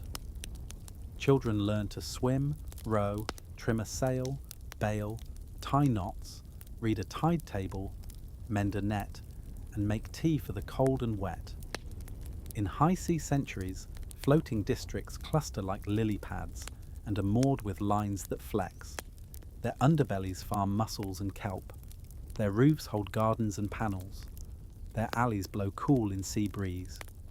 In low sea centuries, broad shelves bloom with grass. Ports step outward, then remember to step back when the sea returns. Through it all, coasts are kept public. Paths along every shore, launch spots for small boats. Markets that sell the bay's gifts at prices that keep fishers alive, but do not tempt greed. The sea remains a neighbour you greet by name, not a wall you fear or a mine you strip. The rare days come, the ground shakes, the hill slides, the ash falls, the river rises at night. A wall of wind tears at roofs, a sickness spreads. Over 1,000,000 years, the places that stay whole learn to turn surprise into rehearsal. They keep watch with simple tools that do not fail all at once. Rain gauges on posts, river staffs painted at bridges, tide boards in coves, wind cups on rooftops, seismometers in schools, smoke and ash fall trays on roofs, clinic logs that track coughs and fever. Signals are local and layered. A bell code, a horn note, a light on the hill, a message board at the market, a radio voice in calm words, and yes, an app where there is signal, but never only the app. Maps on walls show safe routes, high ground, shelters, valve boxes, shut-offs, fire tools, and first aid kits. Every spring and every fall, the town drills. Gates opened, pumps tested, hoses charged, sand and gravel staged where weak spots are, roofs inspected, branches trimmed, shelters aired, cots counted, kitchens stocked with staples, battery banks topped, generators test run with loads and then shut to rest. Mutual aid lists are posted with names and skills. Who has a chainsaw? Who can run a backhoe? Who speaks the older language 2 streets over? Who can interpret a hydrograph or set a splint? Insurance is collective as much as private. A river basin fund that pays out on gauges, not on arguments. A storm fund that opens when wind crosses a threshold. A crop fund that pays when soil moisture drops and pests surge. Payments are fast and small by design, enough to bridge, not to tempt fraud, with audits done by neighbours who saw the water rise.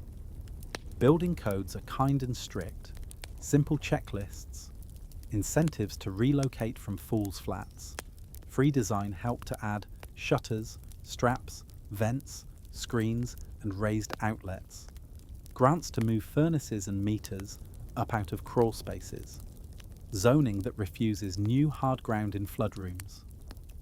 After a hit, the plan is written. First 72 hours are about water, light, warmth and toilets. Next 2 weeks are about cleaning, drying and preventing mould. Next 2 months are about repairing and replacing. Next year is about not putting back the same risk. Memory is protected. A book of storms and shakes sits in the library and online. A wall lists high water marks with dates. A festival marks the day the last sandbag was stacked. Because warnings sometimes fail, defaults are safe. When ash falls, schools close. When shaking crosses a line, gas valves shut. When sirens sound near coasts, people go up without waiting for confirmation. Wealth does not buy a free pass. Codes apply to mansions and shacks. Inspections are boringly fair. Over deep time, this turns disasters into events rather than eras. A town that rehearses does not brag that nothing bad happens. It shows with calm pride that when the bad day came, the roof stayed. The lights dimmed, but returned. The creek rose and then receded through a park instead of a bedroom. The clinic was ready, and the next night people slept, tired, but home. Over 1 million years, the economies that keep people comfortable and landscapes healthy are the ones that prize maintenance over spectacle, reliability over speed, and enough over more.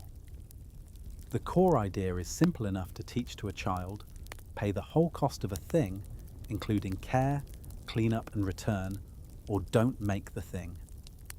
That single habit, written into prices and contracts, flips incentives. A roof that lasts and can be unbolted for reuse is cheaper in truth than a flashy roof that leaks and becomes trash. A pump with standardized parts and a manual that any apprentice can read is worth more than a black box pump that works until it doesn't and then becomes a sculpture. Markets in such an economy don't vanish, they get honest. Utilities publish loss rates for water and power the way bakers publish weights. A line crew that cuts leaks in half is paid like a musician who hits every note. Warranties lengthen and become transferable, so the right to a fix travels with the object over many owners. Performance bonds sit under big projects, released only when drains are still clear and slopes still hold after a set number of wet seasons. People keep household ledgers not for tax fear, but for care. Filter changes, repaint cycles, gutter cleanings, tree prunings, each tied to weather and age. Those ledgers add value when you sell because they are proof of attention. Money itself comes in two flavors that everyone understands: a fast coin for daily trade and a slow coin that can only be spent on shared goods. Shade, sidewalks, canal dredging, levee mowing, clinic upkeep, school roofs, seed banks, archives. The slow coin is minted when people vote a budget and burns if not used, so towns are nudged to tend rather than hoard. Time banks, hours traded for hours, run alongside coins, turning care work into currency. Sit a night at the shelter, earn a credit for your grandmother's ride next month, help rehang doors at the school, spend the credit on a garden class. Trade stays lively, but imports and exports track material loops instead of hiding them. A port that brings in motors must show where the old copper and magnets go. A city that eats fruit from a valley upstream must help pay for the soil care that keeps that valley alive. Insurance, too, reverses the old habit of rewarding risk. Premiums fall when a street plants trees, lifts meters, opens flood rooms, and trains neighbours. The biggest payouts are for moving, not rebuilding in a foolish spot. Work changes shape but not dignity. There are plenty of glove jobs that never go out of style: roofers, arborists, masons, welders, pump techs, gardeners, cooks, nurses, midwives, grid sleuths, canal keepers, reef planters, boatwrights, mechanics, mid-level lab techs who can make serum out of a freezer that just died. There are still clever jobs: coders, modelers, instrument makers, but they are tied to standards that anyone can read, not proprietary fog. Craft guilds reappear, not as gatekeepers, but as teachers with exams you can pass in a park. Solder this joint, fit this gasket, wire this panel to code, read this hydrograph and decide when to open the gate. Art and festivals matter because they call attention back to the quiet work. The parade that honours the ditch crew who kept a monsoon from becoming a flood. The blue ribbon for the deconstruction team that recovered the most usable timber. The mural that tracks the city's leaks falling year after year. The economy still has ambition. It races to cut outages, to shorten clinic wait times, to drop food waste to near nothing, to extend roof life by another decade. But it measures victory in boring miracles. The grid that shrugs off storms, the pantry that never runs dry, the school that stays cool with open windows, the river that runs clear through a hot summer because upstream farms and towns did their part. Over deep time, the richest places are not the ones with the tallest towers. They are the ones where nothing important breaks without a plan and a spare. The land underfoot is alive, and over 1,000,000 years the winners are those who treat soil like a living organ, not dirt to be scraped and spent. Soil grows when roots feed it, when leaves fall and fungi lace them to clays, when worms and beetles churn, when water slows and soaks instead of racing off. Soil dies when it sits bare under hard rain, when tillage chops it to dust, when fire burns too hot too often, when salts creep up from poor irrigation, when we ask it to give without letting it rest. So the long calendar rewrites land care into a few simple rules that stick. Cover the ground, slow the water, feed the microbes, mix the roots, rest the field, return the waste. Forests, too, learn to breathe without choking. Fire is not a villain, it is a tool and a language. In some forests, frequent cool fires keep fuel low, open the canopy, and let seeds that need heat crack and sprout. In others, long pauses and rare, tall fires are the pattern. People who last stop trying to ban fire and instead schedule it. Low flame burns in shoulder seasons, goat and sheep grazing as moving fire crews, sawyers who thin ladder fuels, crews who reopen old fire lines, and house codes that favour metal roofs, ember screens, and 5 metres of clean perimeter around walls. Peatlands are treated like vaults. They are kept wet when possible because they hold centuries of carbon and water in their cool, slow bellies. When drained for a time, they are watched and then re-wetted before they smoulder. Grasslands return where climate asks for them, stitched with bison-like or antelope-like grazers that move in tight herds and do not camp on creek banks. Herders read grass-like books and ride the herds along, letting plants rest and soils keep their armour. Mangroves, marshes and seagrasses are expanded at coasts because they are factories of both life and carbon storage. They catch sediment, calm waves, and build their own elevated platforms that rise with seas. Farming walks in step, no-till or low-till where it fits, strip cropping on contour, alley cropping with nitrogen-fixing trees and fruit in rows that make shade and root channels, biochar made from prunings and waste to hold nutrients and water. Compost returned so the invisible world stays fed. Invasive species are handled like leaks, early, often, and with care. Sometimes the answer is to accept a new player and design around it. Sometimes it is to push back with biocontrol and grazing. Always it is to keep edges tidy, clean gear, clean boots, clean boats, so hitchhikers don't get free rides. Carbon accounting becomes as ordinary as weather. Towns and valleys keep ledgers of what the living land takes in and what fires, engines, and kilns put out. The aim is to keep the book near balanced over decades, not to trade paper, but to avoid debt with the future. When a hot century stacks up too many red lines, the answer is not guilt, it is work. Plant, mulch, dam, little gullies with brush, re-wet drained bottoms, seed cover, let fields rest, thin and burn cool, repair terraces, build fog fences where hills catch mists and catch dew in designs that cool at night. On a 1,000,000-year walk, land that is treated as kin, fed, cleaned, rested, listened to, keeps feeding back. Water that is clearer, yields that are steadier, fires that are kinder, and a climate that swings but does not kick. Life is a tinkerer that never sleeps. Over 1,000,000 years, species lists change many times, but the roles, the jobs that make ecosystems work, persist and keep being refilled in novel ways. The quiet heroes are microbes. Bacteria and archaea digest rock, breathe metals, fix nitrogen from thin air, free phosphorus from mineral locks, build stromatolite-like mats in new lakes, and seed clouds with tiny crystals that help droplets form. Fungi lace soils together, trade sugars for minerals with roots, ferry water between plants, and decompose wood so forests can be reborn after storms and fire.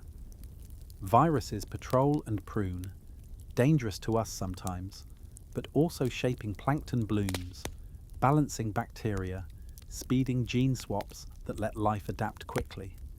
In a million years, these unseen choreographers rearranged the stage many times, making possible the obvious shows: forests that march, reefs that pulse, prairies that sing with insects and birds. Mutualisms, co-ops across species, keep reinventing themselves. Pollinators switch partners when old flowers fade and new flowers appear. Corals that suffered in heatwave centuries pick up hardier symbionts. Lichens paint new rocks with new combos of fungus and alga. Trees invite different sets of fungi to their roots depending on soil and season, like swapping tools from a belt. In caves and deep rock, ecosystems thrive that never see the sun. Down at vents, creatures eat chemical energy and gleam with metals that would poison other animals. In desert crusts, thin films of life hold sand still and fix nitrogen under blue sky and moonlight. Evolution moves faster at the small scale. Ticks in bacteria can transform a whole community in a single hot summer. But bigger bodies change too, nudged by climate, competition, and chance. Some today's species persist with little change. Others split into cousins that fit new niches. The edges, ecotones where forest meets grass, where fresh meets salt, where cold meets warm, stay the most inventive. There, hybrids and oddballs thrive, and natural selection chooses from a wider shelf. People, if present, shape these surprises for better or worse. They can simplify landscapes into poor monocultures, or they can weave mosaics where wild patches, farms, and towns link up and animals can move. They can wipe out keystones, or they can reintroduce them carefully. Wolves to keep deer from stripping valleys, beavers to make water linger, parrotfish to clean reef stones, big herbivores to keep grasslands open and soils rich. They can spread pests unknowingly, or they can train a culture of clean boots, clean hulls, quarantine gardens, and local seed that make invasion harder. Meanwhile, the story of life remains playful. New colours, shapes and songs appear. Migratory paths redraw. Fish school with new rules. Forests knit new canopies and let different light kiss the floor. If you stand still on a ridge a million years from now, you will not be looking at a museum. You will be looking at a living orchestra playing a piece you recognise even though the instruments and melodies are new. A bass line of microbes and fungi, a drum of climate beats, and a chorus of plants and animals that never ever stop trying things. Even on a planet-first walk, the sky beyond matters. The sun sometimes flares and throws coronal mass ejections that rattle magnetic fields and can fry unprotected lines. Over long time, communities learn space weather like monsoons, simple monitors, storm alerts that are boringly reliable, grid modes that go into safe posture, transformers that can ride a surge. In orbit, the attitude that survives is leave no junk. Satellites are useful, eyes for storms and crops, ears for distress calls, clocks that knit navigation. But they must deorbit cleanly or go to graveyard orbits that do not fall back to bother fishermen and farmers with metal rain. The sky stays dark enough for stars because lighting aims down, not up, and because satellite constellations choose less reflective shells and coatings. Ground telescopes and sky watchers can still see the Milky Way arch, and children still learn constellations even though the patterns drift over millennia. In the wider system, asteroid watching is not a hobby but a civic craft. Surveys run quietly, international by design. Small kinetic nudge craft are tested and kept on shelves. Drills teach not panic but patience. What to do if an impactor is found early. What to do if it is found late. How to shelter from a bad season of dust if the worst happens in a small way. Off-world mining, if it exists, follows the material loop ethic. Chase metals from asteroids where the vacuum holds waste close and return only refined, safe pieces. Do not dump tailings into space lanes. Do not ship mass back unless it replaces a harmful mine at home. Beacons on the moon or high orbits store redundant archives for when Earth floods, shakes, or simply loses a library to mice. They are simple, bright, mirrored across alliances, and designed so a clever student with a telescope and a toolkit can read them. Space travel is used with a light hand. Nobody burns mountains of fuel to throw trinkets skyward. Launches are for satellites that help farms, coasts, health and knowledge, for science that teaches, and for pilgrimages that remind us the world is small and alone in a black sea and therefore precious. If a people someday go farther, to Mars or icy moons, they go as gardeners, not conquerors, recycling every drop, pricing every gram, favouring closed ecologies and instruments over footprints, writing a promise to leave soils, alien or earthly, unspoiled. The reward for this gentle sky etiquette is simple. The night stays dark, the grid stays safe in solar storms, ships can find their way in fog and war, and the view from beaches and deserts is still full of stars. We remain even then a planet species with a planet's duties, using space as a mirror and tool, not as a dump or a billboard. 1,000,000 years is long enough to admit 3 honest possibilities. We vanish, we change, or we stay, much as we are, but wiser. If we vanish, by our own errors, by a plague we did not outthink, by slow decline, Earth does not end. Cities slump and sprout trees, steel skeletons flake and fall. Stone stands longest and then softens, dams silt and pass, canals fill and cut new channels, roads crack and become animal paths. Feral cattle, pigs, dogs, cats, goats, doves, and rats rush into niches and then settle into a new balance. Crops that can go wild do, others vanish without hands. Forests return where rain allows. Prairies reclaim where wind rules. Deserts bloom in rare wet years and then burn. Rivers bite old banks and forget straight lines. Our technofossil line remains in sediments and ice. Odd molecules, isotope ratios, spheres of fly ash, microplastics bound into clay, a spike of nitrogen where we pushed fertilizer too hard, thin but readable by any future mind with lenses. Dangerous things, waste in deep vaults, decay by the schedule physicists already wrote. Most become dull. The few that last are marked if we were kind, found if we were not, and the world flows around them as it has around volcanoes and mineral poisons for eons.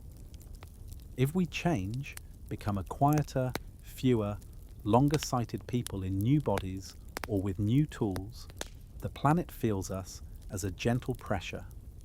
Trees planted, corridors kept, water shared, rocks moved carefully, light blocked downward, fish counted, fires set low at the right month, archives kept, songs sung, if we stay numerous and busy but wise, possible, if hard, the planet and we keep house together. We repair more than we rip, reuse more than we buy, grow soil faster than we lose it, build reefs and marshes faster than we drown them, keep grids and clinics running in storms, teach children the long calendar so a flood is an inconvenience and not a famine. In all 3 cases, the deep rules hold. Continents slide, ice breathes, seas rise and fall, mountains lift and slump, stars drift. The sun brightens a hair, The moon walks away a little. Life invents. The open question is not whether Earth endures. It is whether memories are passed, memories of water, shade, care, repair, fairness and gratitude, and whether the beings who hold those memories are us or someone who learns from the faint lines we left in mud and stone. The most generous act we can manage, if we are here to do it, is to stack the deck in favour of whoever comes next. Leave soils thick, rivers clear, forests mixed, coasts with room to walk, archives legible, tools fixable, vaults honest, and stories kind. Then vanishing is not tragedy, change is not fear, and staying is not burden. All are simply chapters in the long book of a planet that knows how to keep going. Imagine a day so ordinary it would never make a headline, and let it stand for a victory. Dawn comes cool because last night the house breathed. Hot air rose out the clear estuary. Night winds slid through shaded courtyards. Thick walls gave back the chill they kept after sunset. A rain chain chatters from a small shower. Cistern gauges click up a notch. A child checks the filter screen as part of a game more than a chore. Breakfast is bread from yesterday's bake. Oven heat recovered to warm bath water. Beans from a trellis that shades the east wall. Greens snipped from a roof bed dew wet and crisp. Eggs traded for 2 hours of gutter clearing last week. Power from the roof wakes with the sun. A little bank of batteries stretches. The microgrid status light in the kitchen glows steady. School is near. A 15-minute walk under trees the town planted decades ago. So feet do the work while hands carry tools. A small spade for the class plot. A notebook. A library book printed on tough paper. And a tiny radio that also charges a lamp. The lesson this morning is river math. Children visit the staff gauge, copy the level, check the colour, catch mayfly nymphs in a net, and count, flip cards to see if the fishery opens wider next week. On the way back they chalk the high water marks on a wall where their grandparents chalked years before. In a clinic, a nurse with a calloused laugh shows an apprentice how to set a splint on a friend who fell from a fig tree. The clinic's cool room hums modestly on Sunday, and its vaccine chest tells time on a wind-up dial that cannot crash. In a workshop, a deconstruction crew numbers beams with a grease pencil, pulls pegs, stacks tiles, coils copper, smiles. Materials saved are money saved, and tomorrow those pieces will become a porch roof on a street that floods once a decade and therefore sits high. In the square, a repair market bustles. A sprinkling can gets a new spout, a motor, a new bearing, a radio, a new capacitor, a bicycle, a true wheel. A table under a tarp offers free screen mesh to anyone who brought a bucket of bottle caps last month. A boatyard 2 streets over lifts small ferries for greasing and scraping. Kids help, salty and proud. At noon the breeze rises, shutters swing, work slows.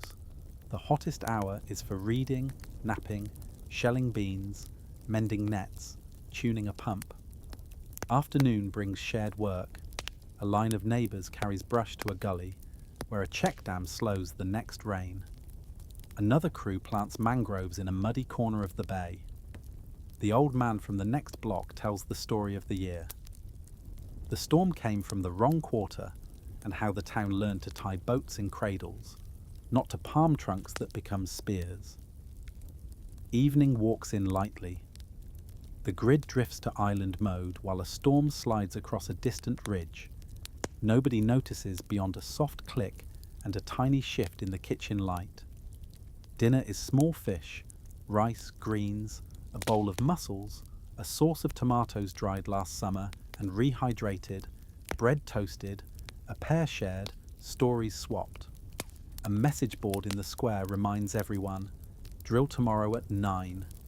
Open gates, check pumps, practice the uphill walk, sing the water song. Night falls. The stars are bright because lights aim down. A satellite slides by, faint and polite. The Milky Way arches. In bed, with the window open and the mosquito screen snug in its frame, you can hear a slow city. Bikes, feet, a late laugh, the creak of a line on a cleat, the whisper of leaves, the river. The day left nothing on a dump, damaged no one downstream, and required no hero to save it. If there is a definition of success that belongs on a planet meant to last, this quiet day will do. The future got a little easier because today was simple, careful, and kind. Across 1,000,000 years, Earth keeps breathing. Ice advances and retreats. Seas rise and fall. Rivers redraw their paths. Forests and grasslands trade places. And life keeps inventing new ways to live. The habits that last are simple and generous. Share water fairly. Cover and feed the soil. Give coasts room to walk. Burn cool where fire belongs. Repair before replacing, and keep memory in people, tools, and open ledgers. Build power that is boringly reliable. Food systems that move with climate. Cities that can lift and shift, and laws that speak for rivers and future hands. Measure honestly. Plan for rare days, and celebrate the quiet wins. A grid that shrugs at storms. A clear stream in a hot summer. A roof that needs only a brush and a smile. If we live by those rules, the long tomorrow is not a threat but a home we pass forward, one careful day at a time. Thank you, and good night.